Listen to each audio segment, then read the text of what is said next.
Hello, I'm Harry Riley. Welcome to Harry's 10-Minute Tales. This is called A Fisherman's Catch by Harry Riley.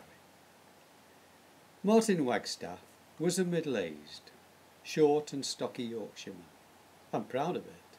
Chop him in half, as his friends would say, and his favourite saying, "Ecky thump," would be written right through, just like a stick of Blackpool rock.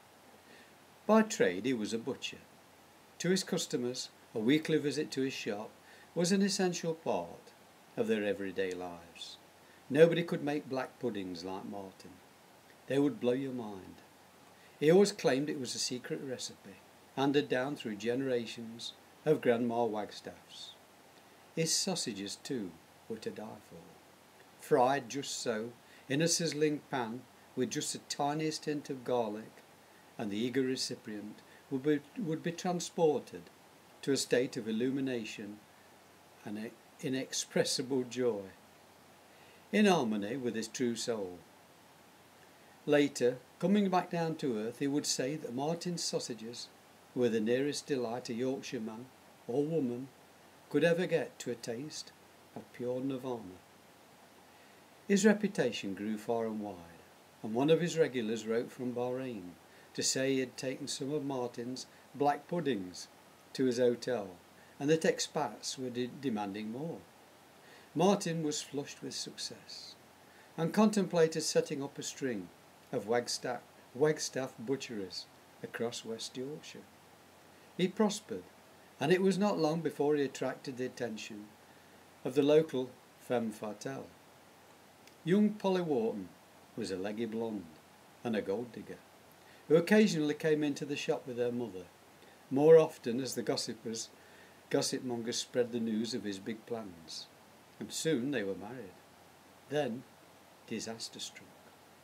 Plans had been hurriedly passed by the council for a big supermarket chain to move into the area. They were going to build on a large empty plot right next to Martin's shop, and there was absolutely nothing he could do about it. He objected and got his regulars to sign a petition, but to no avail. Less than 6 months later, it was done and dusted. Fait accompli. He was forced to close down. His customers had deserted him for the swanky neon lights and plastic food of the superstore. Martin discussed his options with his young wife, and he got no help from there. She was designed to look pretty, and reminded him in no uncertain terms that he was supposed to be the breadwinner. What was he to do? He needed to think things out somewhere quiet. He had a couple of hobbies. His small holding down a quiet lane about 2 miles out of town, where he kept a couple of smelly pigs and some chickens. And then there was his fishing. He belonged to an old established fishing club, and this was his Sunday pursuit. He took his financial problem down to his small holding, and sat and ruminated with his pigs on how he was going to keep his glamorous wife in the manner to which she expected to be accustomed. Ecky thump, pigs, what am I going to do? There was nothing else for it. They would both have to find work.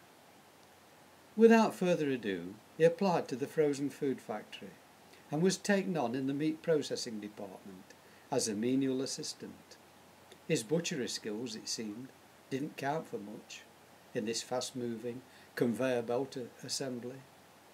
Polly reluctantly left off polishing her nails and got a job in the same works as a humble packer. Clifford Jenkins, the head of Martin's department, took an instant dislike to him and would put him down at every opportunity. Whether it was because of the new man's previous experience in the meat trade and the boss saw him as a potential threat to his position, or whether it was simply a case of bad chemistry between them, Martin wasn't sure, but it made his life very uncomfortable. Clifford Jenkins fancied himself as a bit of a ladies' man, a real smoothie who could charm the birds off the trees, and the girls in the factory were all weary of him, all of them, that is, except Polly Wagstaff. Clifford made a play for her, and she was clearly flattered to be the centre of his attention. Word soon reached Martin that he had a pretty serious rival for his wife's fickle attentions. Martin came from a superstitious background, and he always believed that bad luck came in threes. First his business had failed, being closed down by the supermarket, and now his wife was being chased by his boss, and was responding, so it seemed. What was the third calamity to be? He had not long to wait. Clifford Jenkins heard about the fishing club from one of the members, who also worked in the meat factory, and even though not really enthusiastic, he decided to join. This was going to add to Martin's misery. Clifford Jenkins was a pain in the neck at work. He was interfering in Martin's married life, and now he's going to ruin his little bit of social life. When fishing, the ex-butcher was often ribbed for his lack of skill. His clumsy casting and his empty keep net. This had not bothered him unduly, as he took it all in fun. But on his first outing, Clifford showed them all that he was a natural angler. He could cast like a pro, sitting down with a tree behind his back. He would give a short flick of his wrist, and the biggest fish in the lake would practically be leaping out of the water to get at his bait. He gloated over Martin and really put the boot in. He was the toast of the club on the onward drinking journey, and wasted no time in telling them all where his ambitions lay.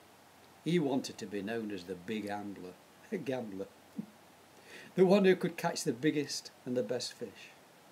He would go all out to win the end of season trophy for the heaviest catch. And his ambitions wouldn't end there. He wanted the club to change its name and be known as the Big Fisherman's Club. And in his league, there would be no room for little tiddlers like Martin. They would just drag everybody down to his level.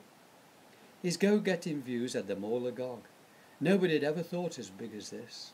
And they realised here was a new team captain in the making.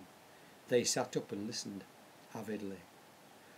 All in all, though, Martin was not a happy chap. In fact, he felt a failure. He envied some of the members who would catch giant carp, pulling them out with such consummate ease. Why couldn't he do this? He had read all the books and magazines to discover where the big fish lay. He had tried all the fabled baits, like boiled hemp seed and bread and cheese, but still he could only catch the smallest roach and dace. The twin lakes where the club held its licence were well stocked with giant carp, chub, tench and bream, but he couldn't get a look in. He had to do something quickly or Clifford would have him pushed out of the club. The next day at work, Polly Wagstaff complained of a bad headache, and Clifford Jenkins told Martin not to worry, as he would take his sick wife home.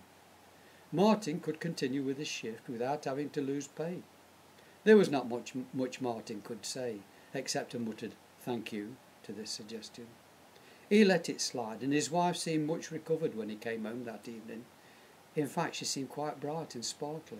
She said Cliffy had dropped her off at the door, and rode off in his open-topped two-seater sports car, without a backward glance. Wasn't he kind? Martin thought this sounded a bit too trite, and then he realised that nobody, not even fishing friends, were allowed to call Clifford Cliff, let alone Cliffy. That night, as Martin pushed his slippers under the bed, he felt them catch on something. Without attracting Polly's attention, he felt around his slippers and extracted a rectangular piece of white shiny plastic. It had a metal clip attached to the back. The light from his bedside lamp showed it was a name badge of the type worn on an overall. The name printed on it in bold text said, Clifford Jenkins, Department Head. The boss had been in his bedroom. Martin didn't get much sleep that night, but in the morning he had an idea, and he knew what he had to do. It was summertime, and after work he drove down to his small holding and dug a deep pit. Next day at work he asked one of the drivers if he would drop off a load of unwanted waste offal down at his small holding. The man was happy to oblige after Martin had greased his palm with a little sweet in shape of a £10 note. This offal was going to fill the big pit where Martin was to grow giant maggots for the fishing club. He was so enthusiastic that he told his angling pals they would be getting free bait from now on. Of course, Clifford Jenkins was sceptical and said so. Martin had not mentioned his suspicions about the affair with his wife, and he privately invited Clifford to come along and see them for himself. The boss was given directions, and Martin was to meet him at the small piggery that evening.